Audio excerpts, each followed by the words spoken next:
I finally got around to clear coating the tercel with the Poppy's patina kit. And from, 10 feet away, sure, it looks good, right? Go to the gas station, people will be like, oh dude, that car looks awesome, which happens all the time. But it is wildly difficult to use. It is not as easy as they say it is. I'm gonna give you some of the things that I struggled with. And we're about a month or two into this, and see how it held up over those 2 months outside. This is not a garage kept car. And so let's just jump into it, right? So you mix the product, and they give you this applicator. It's like a sponge wrapped in white microfiber.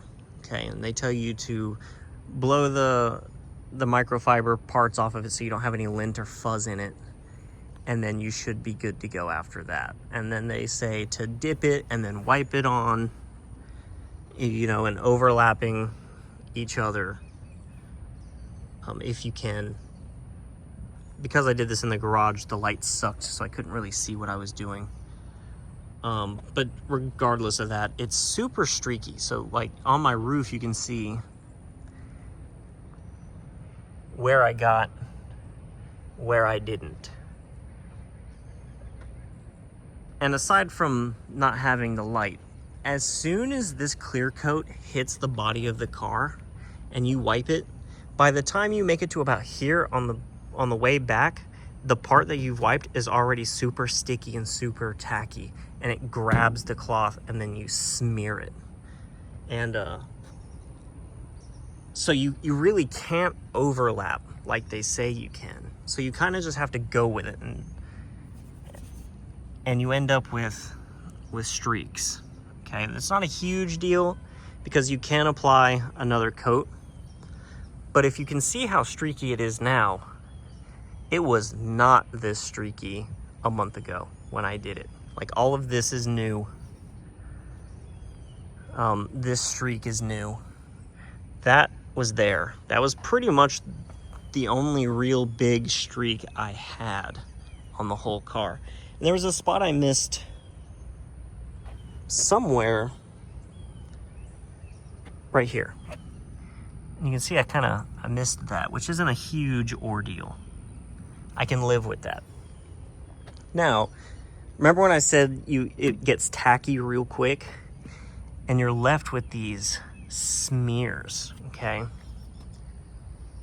And those don't self-level, even though it says it's self-leveling. Those smears never went away, as you can see.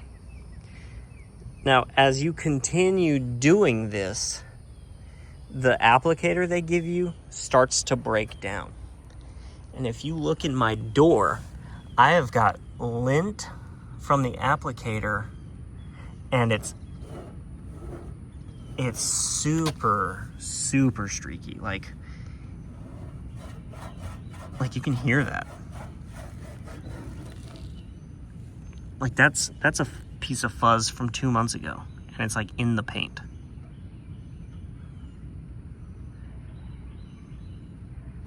And the applicator, just started to break down. So the whole door is basically like that. And it really sucks. So all in all, and this is a super tiny car. So just imagine, you work from the top down. That way, if it runs, you can, smear it in and keep going. So I only made it halfway down the car before the applicator died. So if you were to do, like, let's say a 68 Chevy Suburban, you'd be absolutely screwed. They say you can use a rag or, something else. Maybe go that route. They also say if you get it on your trim, don't worry about it. Just hit it with some acetone or something and you can get it off. That's bullshit. I accidentally just dripped it all over the front bumper, and that did not come off, obviously. But again, from 10 feet away, it looks mad cool.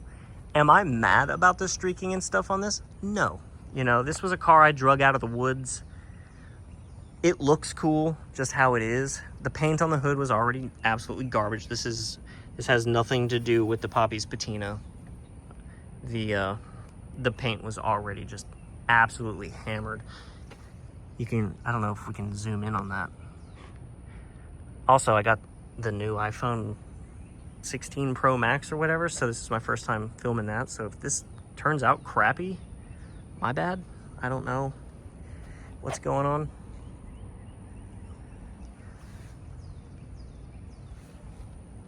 But you live and you learn. So I think if I was to ever do this again on another car, it would be way better. But I wouldn't use Poppy's patina. I've seen Vice Grip Garage has his own kit. I'd like to give that a try and see how it compares to this.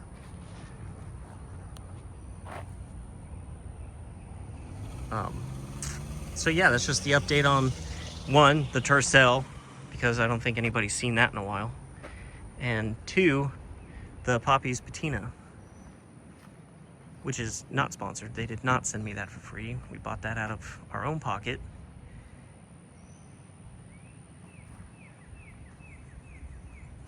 But if they would like to send me another kit to redo it, I'd be more than happy to reapply it and see how that goes. I don't know how long that was blurry. Another thing, I've kind of cleaned the inside of this finally. I don't know if I ever showed it, but this was basically dark brown because, you know, it'd been sitting in the woods. So I cleaned all that up, and then I was missing the door lock pins. So I've designed and 3D printed some. There we go. Are they perfect? No. Is it better than not having them? Yes. But that's gonna wrap this up. There's the